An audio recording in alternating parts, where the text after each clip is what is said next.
बादल फटा और उसके बाद तबाही और आफत बरसी है। तस्वीरें देखिए जरा, ये आप देख रहे हैं, ये तबाही आ रही है, ये मलबा आ रहा है बादल फटने के बाद, और ये घर हैं, रिहायशी इलाके, लोग यहां रह रहे हैं। तबाही देखिए यहां से आई और घरों के ऊपर से गुजरती हुई अपने साथ बहा ले गई। इसी तस्वीर को और नजदीक से आपको दिखाऊं, ये मलबा आपको नजर आ रहा है, ये देखिए मलबे की रफ्तार देखिए, और ये सब घर धीरे धीरे स्लो मोशन में मैं आपको दिखा रहा हूं, घर देखिए गिर रहे हैं, खिलौनों की तरह घर के ऊपर से मलबा आ रहा है, और ये घर एक एक कर देखिए पीछे आते चले जा रहे हैं। ये घरों का आलम देखिए, तस्वीर किस तरह से मलबा आया, तस्वीरें मैं आपको दिखाने जा रहा हूं। ये आप देख रहे हैं पीछे से मलबा आ रहा है और ये लोग भाग रहे हैं, देखिए ये एरो से मैं आपको दिखा रहा हूं, ये लोग भाग रहे हैं, आवाज आई और मलबे की रफ्तार देखिए जरा, इससे आपको अंदाजा होगा। उसके बाद ये मलबा देखिए बहा कर ले गया अपने साथ लोगों को बहा कर ले गया।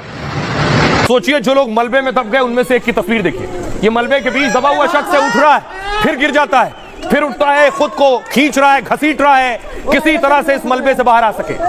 अब देखिए जरा हालत, इसकी रफ्तार देखिए, अपने साथ गाड़ियों को बहा कर ले जा रहा है, और यही अपने साथ घरों को बहा कर ले गया है बादल फटने के बाद। तो कुदरत की तबाही अपने साथ सब कुछ तबाह करके आगे बढ़ी है। तस्वीर देखिए, तबाही के बाद की तस्वीरें, गाड़ियां फंसी हुई हैं, खिलौनों की तरह मिट्टी के बीच फंसी है, मलबे में फटी। घरों में देखिए जरा, घरों में मलबा भर गया है, मिट्टी भर गई है, पूरे घर दब गए हैं इसके नीचे। ये कई फ्लोर है, कई माले के घर हैं, जिसमें देखिए ऊपर के माले तक पहुंच चुका है मलबा।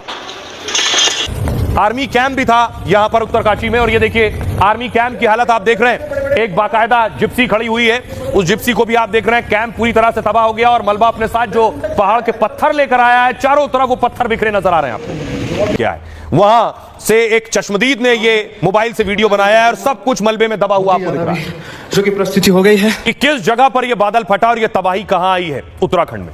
ये तस्वीर आप देख रहे हैं, ये मैप है उत्तराखंड का, जो धराली आपको जगह दिख रही है, धराली में ही बादल फटा है। ये धराली देहरादून से 216 किलोमीटर दूर है, ये धराली उत्तरकाशी से 75 किलोमीटर दूर है, और गंगोत्री से 15 किलोमीटर दूर है धराली। अब इस धराली में तबाही के बाद की जो तस्वीर आई है वो मैं आपको दिखाता हूं कि आखिर अब वहां मंजर क्या है, हालात क्या है। ये तस्वीर देखिए जरा, सब कुछ उजड़ गया है, वीरान हो गया है, ये घर जो थे पूरी तरह से तबाह और बर्बाद हो गए।